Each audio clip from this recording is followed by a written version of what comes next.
A ansiedade é a preocupação que todas as pessoas demonstram em relação a fatos do dia a dia. Ter ansiedade não é necessariamente algo ruim, mas é natural e até ajuda a evitar a procrastinação, ou seja, ajuda a cumprirmos os prazos. É como se tivéssemos uma nuvem que nos acompanha e nos lembra a necessidade de realizar as tarefas ou resolver problemas.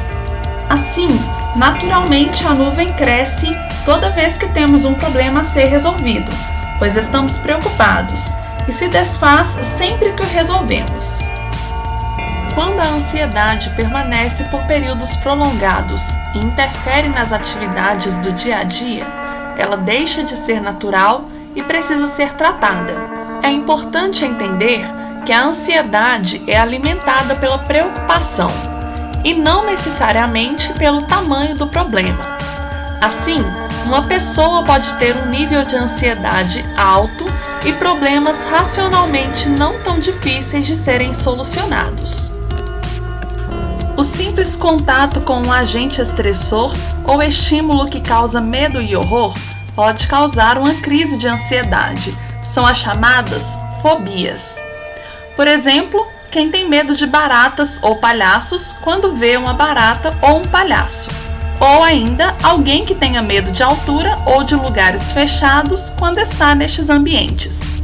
Algumas vezes, o sentimento é tão forte que o corpo manifesta sua irritação através de dores musculares, dores de cabeça, sono excessivo ou insônia. Outras vezes, as condições de um transtorno aumentam a ansiedade. Por exemplo, alguém que tenha transtorno obsessivo-compulsivo e por isso lave as mãos várias vezes ao dia como tentativa de aliviar a ideia de que está suja ou contaminada, pode ficar aflita por medo de não conseguir concluir os rituais. Já alguém que sofre de transtorno de estresse pós-traumático tende a ficar ansioso diante do estímulo que lembra o trauma. Por exemplo, uma pessoa que tiver que entrar num carro após sofrer um acidente. Uma pessoa que tem problemas com ansiedade não consegue controlar o tamanho da nuvem, que vai ficando cada vez maior.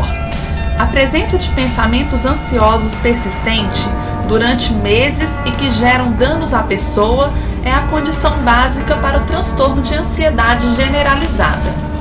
Quanto maior a preocupação, mais pensamentos negativos, maior o tamanho da nuvem e a dificuldade de sair dela. Em determinado momento, a nuvem chega a sufocar tudo que está à sua volta, a atenção dos amigos e família, a sua energia e a sua disposição, e gera sentimentos de angústia e tristeza. Algumas situações podem gerar tanta ansiedade que o corpo parece paralisar por um desgaste físico e emocional, condição chamada pânico. E de repente você se sente sozinho no meio da nuvem escura que paralisa e causa um grande vazio. Felizmente, as crises de ansiedade podem ser tratadas e prevenidas. Por isso, é preciso diminuir a nuvem procurando a ajuda de um profissional, que vai indicar para cada caso um tratamento adequado.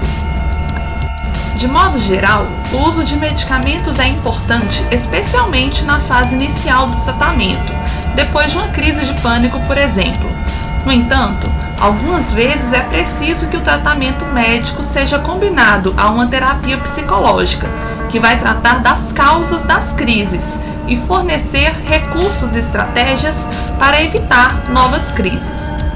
Pois, embora o tratamento médico forneça reposição de energia e disposição física, a pessoa precisa aprender a controlar sua ansiedade com estratégias específicas. Existem casos que podem ser tratados até mesmo sem o uso do medicamento, com a psicoterapia.